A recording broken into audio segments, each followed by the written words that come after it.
Proseso po ng pag-aampon, dalawa po muna yan eh. Yung pong sa side po ng bata, kinakailangan po ma-declare na legally available for adoption ang bata, ma-issuehan ng CDCLAA. Ito po yung matagal na proseso kasi hindi po basta-basta magdeklara ng bata as legally available for adoption. Ine-exhaust po muna natin, hinahanap po muna talaga natin yung magulang ng bata, pinapa-execute natin ng deed of voluntary commitment. So kapag natapos na po natin yung napakahabang requirements para ang bata ay ma-declare na legally available for adoption, sa side naman po ng prospective adoptive parents, kailangan po mag-apply yung ating mga prospective adoptive parents. Ang number one po niyan is umattend po muna sila ng face-to-face or online adoption forum sa ating mga regional alternative childcare offices.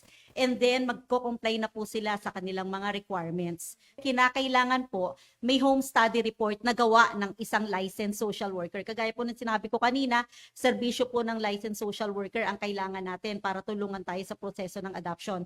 So pagka nakumpleto na po nila yung kanilang requirements, magpa-file na po sila ng application as prospective adoptive parents sa ating mga regional offices. At pag na-approve na po sila, meron po tayong team of multidisciplinary experts na tinatawag po nating Regional Child Placing Committee. Meron po tayong child psychologist, we have lawyer, we have NGO representing child welfare services, we have pediatrician, and we have social workers. So ito pong 5 eksperto, sila po yung nag-a-assess kung i-recommend for approval ang prospective adoptive parents. At pag na-approve na po, sila po yung nagde-deliberate kung kanino ima-match na bata. Ang basis po nito is ano ang kakayahan ng isang prospective adoptive parent na tugunan yung pangangailangan ng mga bata.